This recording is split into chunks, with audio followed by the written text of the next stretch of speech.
Judging by a combination of their recent performances and looking at their starting sheet on paper, United had 3 obvious weaknesses here. The first was down their right flank, where right-winger Alejandro Garnacho is a little sloppy defensively. Diogo Dalot is tasked with pushing into crossing positions and can leave space in behind, and Willy Kambwala, at 19, is a talented but raw right-sided centre-back. Here, 5 minutes in, Dalot and Kambwala both find themselves midway inside the opposition half. Andy Robertson feeds the ball past them, allowing Darwin Núñez to attack the exposed Harry Maguire. Second issue is that United's system largely depends on man marking in midfield, which means their central midfielders have to constantly track the runs of their opposite numbers, and, to be frank, they simply aren't capable of this. Casemiro, in particular, looks increasingly immobile and on this occasion, 2 minutes in, simply wasn't able to keep up with Dominic Szoboszlai for Liverpool's first chance of the game. The third problem was the gaps between the lines. Again, this is partly the result of United's central midfielders being too keen to stick to opponents rather than keeping a good shape. Here, there's too much distance between defense and midfield, so Luis Diaz can waltz inside into space to receive a pass from Virgil van Dijk.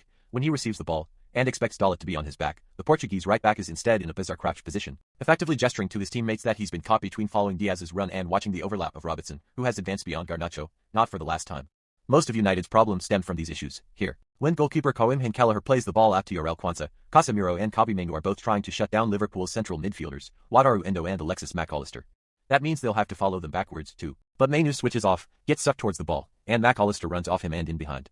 Quansah launches the ball towards him, and if Mac Allister's chest control had been slightly better, he might have been able to shoot. This was incredibly easy for Liverpool. The next interesting incident came just 10 seconds later. Again, Garnacho isn't able to match Robertson's run. The left-back gestures for Mohamed Salah to pass to Mac Allister, knowing the angle of the next pass will feed him nicely on the overlap. Garnacho attempts to cut out the pass but can't. This showed the issue with the gap between the lines and United's midfielders not matching runs. Robertson knows to feed the ball in front of United's defense rather than in behind. Sure enough, Szoboszlai is making a late run into a great shooting position on the penalty spot, but he got this finish hopelessly wrong. Cutbacks have continually caused United problems this season. In the next incident, they got away with it in a slightly ironic fashion. The problem stemmed from Kambwala racing forward and then losing the ball, allowing Liverpool to break. Diaz's cutback is intended for Szoboszlai but is cleared by the recovering Kambwala, who is only inadvertently in the right position because he was so badly out of position in the first place. Here's another example of Robertson speeding past Garnacho to have a wayward shot from a decent position. Here are 2 of the problems combined. Again, a huge amount of space between the lines because Aaron Wan-Bissaka, like Dalot on the other side, is caught between tracking a winger inside and dealing with another player on his flank.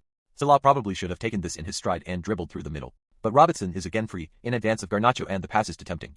In the next incident, one of Liverpool's wide players is again in space between the lines, but Szoboszlai's pass is a little misdirected and Maguire can nip in and intercept. This move would have been the perfect goal to highlight all United's tactical issues. Casemiro and Mainoo are again closing down high up the pitch, which means the gap between them and the defenders will be too large. Van Dijk feeds the ball forward into Diaz, who plays it around the corner to Robertson.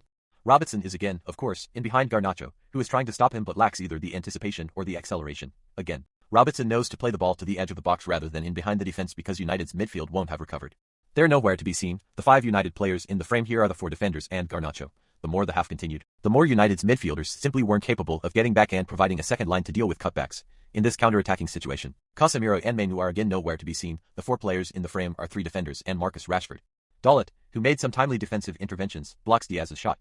United's disorganization was only matched by the wastefulness of Liverpool. For all their intelligent play and the chances they created, their only 2 goals came from a set piece and a penalty. That lack of ruthlessness might cost them the title, but United's constant openness may cost Ten Hag his job.